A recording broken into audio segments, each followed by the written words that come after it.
पैगंबर अय्यूब अय्यूब पैगंबर इब्राहिम के वंशज थे। अय्यूब की मां पैगंबर लूत की बेटी थी और उनकी पत्नी पैगंबर यूसुफ की सीधी वंशज थी। अय्यूब अपनी प्रिय पत्नी रहमा और 14 बच्चों के साथ रोम में रहता था। अय्यूब एक पैगंबर थे जिन पर अल्लाह का असीम आशीर्वाद था। वह मजबूत और स्वस्थ थे। उनके पास जमीन के बड़े भूखंड, प्रचुर पशुधन और एक धर्मी और सुंदर परिवार था। वह एक सामुदायिक नेता भी थे जिनका उनके लोग बहुत सम्मान करते थे और उनसे प्यार करते थे। अपनी हैसियत और दौलत के बावजूद अय्यूब कभी घमंडी नहीं थे। वह हमेशा विनम्र थे। उन्होंने तत्परता से वंचितों की मदद की और उन्हें जो भी आशीर्वाद मिला उसके लिए उन्होंने लगातार अल्लाह को धन्यवाद दिया और उसकी महिमा की। एक दिन ऊपर स्वर्ग में स्वर्गदूत पृथ्वी पर रहने वाले सर्वोत्तम मनुष्यों के बारे में चर्चा करने लगे। उनमें से एक स्वर्गदूत ने कहा, आज पृथ्वी पर सबसे अच्छा प्राणी अय्यूब है। एक महान चरित्र का व्यक्ति जो बहुत धैर्य दिखाता है और हमेशा अपने उदार भगवान को याद करता है। वह अल्लाह के उपासकों के लिए एक उत्कृष्ट आदर्श है।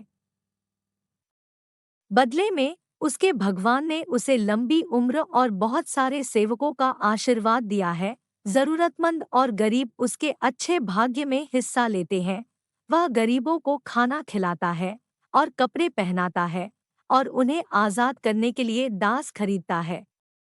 वह उन लोगों को ऐसा महसूस कराता है जो उसका दान प्राप्त करते हैं, जैसे कि वे उसका पक्ष ले रहे हैं। वह इतना दयालु और सौम्य है। शैतान, जो आसपास ही था, चर्चा में आगे बढ़ गया और बहुत क्रोधित हो गया। उसने तुरंत अय्यूब को अल्लाह की इबादत से दूर करने की साजिश रचनी शुरू कर दी। उसने अय्यूब को जीवन के अनेक सुखों के बारे में बुरे विचार फुसफुसाए जिनका अय्यूब जैसा व्यक्ति आसानी से आनंद ले सकता है। लेकिन पैगंबर अल्लाह के एक ईमानदार सेवक थे और आसानी से विचलित नहीं होते थे। इससे शैतान और भी क्रोधित हो गया। शैतान ने अल्लाह से संपर्क किया और उसे बताया कि अय्यूब उसका ईमानदार सेवक नहीं था और अपनी सारी संपत्ति खोने के डर से केवल उसकी महिमा कर रहा था। शैतान ने सुझाव दिया, यदि आप उसकी संपत्ति हटा देंगे तो आप पाएंगे कि उसकी जीभ अब आपका नाम नहीं लेगी और उसकी प्रार्थना बंद हो जाएगी। अल्लाह सर्वज्ञ शैतान पर विश्वास नहीं करता था, क्योंकि वह जानता था कि अय्यूब उसके सबसे ईमानदार विश्वासियों में से था और वह केवल भौतिक संपत्ति के लिए अपने भगवान की पूजा नहीं करता था। लेकिन वह शैतान को अपने वफादार सेवक की पूर्ण ईमानदारी दिखाने के लिए अय्यूब का परीक्षण करने के लिए सहमत हो गया। बहुत खुश होकर शैतान ने पैगंबर अय्यूब की संपत्ति को नष्ट करने की ठान ली। जैसे जैसे समय बीतता गया, पैगंबर अय्यूब की संपत्ति कम होने लगी। उनकी जमीन, पशुधन, नौकर और पैसा धीरे धीरे उनसे दूर होते गए जब तक कि उनके पास कुछ भी नहीं बचा। अय्यूब की कठिन परीक्षा से बेहद संतुष्ट शैतान एक बुद्धिमान बूढ़े व्यक्ति के भेष में पैगंबर के पास आया और कहा, आपकी सारी संपत्ति खो गई है। कुछ लोग कहते हैं कि ऐसा इसलिए है क्योंकि आपने बहुत अधिक दान दिया है और आप लगातार अपना समय बर्बाद कर रहे हैं। अल्लाह से प्रार्थना। दूसरे कहते हैं कि अल्लाह ने तुम्हारे शत्रुओं को प्रसन्न करने के लिए तुम पर यह प्रभाव डाला है। यदि अल्लाह में हानि रोकने की क्षमता होती तो वह आपके धन की रक्षा करता। अय्यूब ने उत्तर दिया, अल्लाह जिसे चाहता है देता है और अल्लाह जिससे चाहता है लेता है, और मेरे पास जो भी धन है वह अल्लाह का है, इसलिए उसे मुझसे वापस लेने का पूरा अधिकार है। अय्यूब फिर पलटा और अल्लाह का शुक्रिया अदा करना और उसकी स्तुति करना जारी रखा। निराश होकर शैतान अल्लाह के पास लौटा और बोला, मैंने अय्यूब से उसकी सारी संपत्ति छीन ली है, लेकिन वह अब भी आपका आभारी है। हालांकि वह केवल अपनी निराशा छिपा रहे हैं। एक माता-पिता की असली परीक्षा उसके बच्चों से होती है। आप देखेंगे कि अय्यूब आपको कैसे अस्वीकार करेगा। अल्लाह को अब भी पता था कि अय्यूब का अपने रब के प्रति विश्वास और प्यार नहीं डगमगाएगा, लेकिन वह अय्यूब की और परीक्षा लेने के लिए तैयार हो गया। कुछ ही समय में वह इमारत जिसमें अय्यूब के बच्चे रहते थे, दुर्घटनाग्रस्त हो गई, जिससे उसके सभी 14 युवा सुंदर बच्चे मारे गए। शैतान एक बार फिर सहानुभूतिशील दर्शक के भेष में अय्यूब के पास गया और दुख के साथ टिप्पणी की, जिन परिस्थितियों में आपके बच्चे मरे वे दुखद थे। निश्चित रूप से आपका भगवान आपकी सभी अय्यूब ने प्रार्थनाओं उत्तर के लिए दिया, आपको अल्लाह उचित मुझे वह पुरस्कार देता नहीं है दे रहा है जो जो मेरे लिए अच्छा है, और जो अल्लाह देखता है कि जो उसके और मेरे लिए अप्रसन्न है उसे छीन लेता है। अल्लाह ने देखा कि ये सभी बच्चे मेरे लिए एक कड़ी परीक्षा और परीक्षण हो सकते हैं, इसलिए अल्लाह ने उन्हें मुझसे छीन लिया। चाहे कोई चीज मेरे लिए लाभदायक हो या हानिकारक, मैं अपने विश्वास पर दृढ़ रहूंगा और अपने निर्माता का आभारी रहूंगा।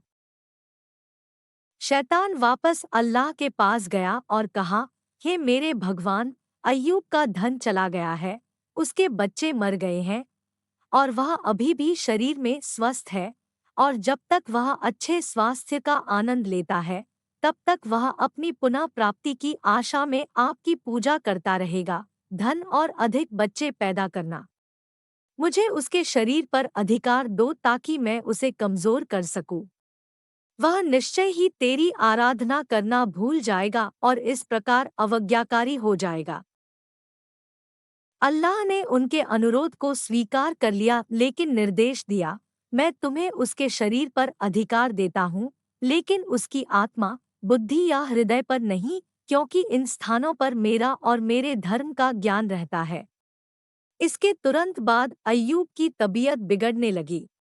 वह इतने बीमार थे कि उनके शरीर की त्वचा टूटकर गिर जाती थी और उनकी मांसपेशियां और हड्डियां दिखने लगती थी। लेकिन जैसा कि अल्लाह ने निर्देश दिया था, उसके शरीर में केवल दो अंग जो काम करते थे, वे थे उसका दिल और जीभ, जिसका उपयोग वह अल्लाह की महिमा करने के लिए करता रहा। अय्यूब को गंभीर दर्द का सामना करना पड़ा, लेकिन उन्होंने कभी भी खुद को शिकायत नहीं करने दी या अल्लाह में अपने विश्वास से लड़खड़ाने नहीं दिया। शहर के लोग चर्चा करने लगे, अगर अय्यूब अच्छा इंसान होता तो अल्लाह उसके साथ ऐसा नहीं करता, और अंततः उन्होंने उसे छोड़ दिया। उसके रिश्तेदारों, दोस्तों और अय्यूब से प्यार करने वाले और सम्मान करने वाले सभी लोगों ने उसकी प्यारी पत्नी रहमा को छोड़कर उसे छोड़ दिया। पैगंबर अय्यूब का अल्लाह से प्यार। वर्षों तक अय्यूब अपनी हालत से पीड़ित रहा। उसकी देखभाल करने के लिए रहमा के अलावा कोई नहीं था। उनके पास न तो पैसे थे और न ही कोई आय, इसलिए उनकी पत्नी ने उनका भरण पोषण करने के लिए नौकरी कर ली। लेकिन शहर के लोगों ने रहमा को लंबे समय तक काम करने की अनुमति नहीं दी, क्योंकि उन्हें डर था कि वह उन्हें भी अपने पति की तरह ही बीमारी से पीड़ित कर देगी। इस बीच अय्यूब अल्लाह से प्रार्थना करता रहा कि उसे इस दर्द और पीड़ा को सहने की शक्ति और धैर्य दे। एक दिन शैतान मनुष्य के रूप में रहमा के सामने प्रकट हुआ और उससे पूछा, तुम्हारा पति कहाँ है? अय्यूब की लगभग बेजान आकृति की ओर इशारा करते हुए रहमा ने उत्तर दिया, वहाँ वह जीवन और मृत्यु के बीच लटका हुआ है। फिर शैतान उसे अच्छे स्वास्थ्य, बच्चों और धन के आनंदमय दिनों की याद दिलाने लगा। वर्षों के दर्द और कठिनाई से अभिभूत होकर रहमा अय्यूब के पास पहुंची और रोते हुए बोली, हे अय्यूब, आप पैगंबर और अल्लाह के दूत हैं। आपका अल्लाह से सबसे करीबी रिश्ता है। अल्लाह से प्रार्थना करें कि वह आपको इस नुकसान से बाहर निकाले जिसमें आप हैं। अय्यूब ने आह भरते हुए उत्तर दिया, शैतान ने तुम्हें फुसफुसाकर कहा होगा और तुम्हें असंतुष्ट कर दिया होगा। मुझे बताओ कि मैंने कितने समय तक अच्छे स्वास्थ्य और धन का आनंद लिया? उनकी पत्नी ने उत्तर दिया, 80 वर्ष या उसके आसपास। उसने उत्तर दिया, कब तक मैं इस प्रकार कष्ट सहता रहूंगा? उसने कहा, 7 साल। अय्यूब ने तब कहा, उस मामले में मुझे अपनी कठिनाई दूर करने के लिए अपने भगवान को बुलाने में शर्म आती है, क्योंकि मैंने अच्छे स्वास्थ्य और भरपूर वर्षों से अधिक समय तक कोई कष्ट नहीं सहा है। ऐसा लगता है कि आपका विश्वास कमजोर हो गया है और आप अल्लाह के भाग्य से असंतुष्ट हैं। अगर मैं कभी स्वस्थ हो गया, तो मैं कसम खाता हूँ कि मैं तुम्हें 100 कोड़े मारूंगा। आज के बाद से मैं तुम्हारे हाथ से कुछ भी खाने पीने से मना करता हूँ।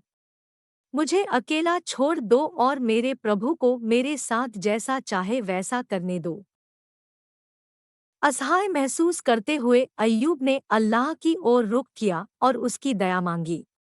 वास्तव में शैतान ने मुझे संकट में डाल दिया है, मेरा स्वास्थ्य खोकर और पीड़ा दी है, मेरी संपत्ति खोकर। उन्होंने प्रार्थना की। अल्लाह ने मदद के लिए अय्यूब की हताश पुकार का तुरंत जवाब दिया।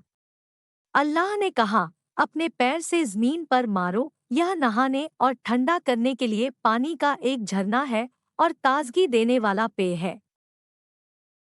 अय्यूब ने तुरंत अल्लाह की आज्ञा का पालन किया। जैसे ही उसने अपना पैर जमीन पर मारा, ठंडा पानी उसके पैरों पर गिर गया। आदेश के अनुसार अय्यूब ने पानी पिया और अपने पूरे शरीर को पानी से धोया। कुछ ही देर में अय्यूब के छाले गायब हो गए, उनकी त्वचा पूरी तरह से नई हो गई और उनके आंतरिक अंग काम करने लगे। सचमुच रहमा, अल्लाह जो की अब कृपा अपने से पति से अय्यूब दूर पूरी नहीं रह तरह सकती ठीक थी। हो गए। घर लौट आई। जैसे ही वह उनके घर में दाखिल हुई, अय्यूब ने उसका स्वागत किया, जिसे वह नहीं पहचान पाई। उसने उससे पूछा, अय्यूब कहाँ है? आप कौन है? आप उनसे काफी मिलते जुलते दिखते हैं। उसने मुस्कुराते हुए जवाब दिया, यह मैं हूँ, बहुत खुश होकर। उसने तुरंत उसे गले लगा लिया और अल्लाह को उसकी दया के लिए धन्यवाद दिया। अय्यूब को अपना वादा याद आया कि स्वस्थ होने पर वह अपनी पत्नी को 100 कोड़े मारेगा। वह अपनी प्रिय पत्नी को दुख नहीं देना चाहता था, न ही वह अल्लाह के प्रति अपनी शपथ तोड़ना चाहता था। तो अल्लाह, सबसे बुद्धिमान, ने अय्यूब को आदेश दिया, अपने हाथ में पतली घास का एक बंडल ले लो और उससे अपनी पत्नी को मारो और अपनी शपथ मत तोड़ो। फिर अल्लाह ने अय्यूब की संपत्ति वापस कर दी। अल्लाह ने सोने से बनी टिड्डियों की बारिश भेजी जो अय्यूब के चारों ओर गिरी। जब अय्यूब ने सोने की टिड्डियों को इकट्ठा करना शुरू किया, तो अल्लाह ने उससे पूछा, हे अय्यूब, क्या मैंने तुम्हें इतना अमीर नहीं बना दिया है कि जो कुछ तुम देखते हो उसकी तुम्हें जरूरत पड़े? अय्यूब ने उत्तर दिया, हाँ मेरे भगवान, परंतु मैं आपके आशीर्वाद को अस्वीकार नहीं कर सकता। अय्यूब और रहमा को भी उनका परिवार वापस दे दिया गया। इस जोड़े को 28 सुंदर, स्वस्थ बच्चों का आशीर्वाद मिला, 14 लड़कियां और 14 लड़के। पैगंबर अय्यूब की कहानी धैर्य के साथ मिश्रित एक प्रतिकूलता है। जब सब कुछ ठीक चल रहा हो तो अल्लाह का वफादार सेवक बनना आसान है, लेकिन कठिन समय के दौरान भी उसका विश्वास कम नहीं हुआ, जो उसे एक उल्लेखनीय व्यक्ति बनाता है।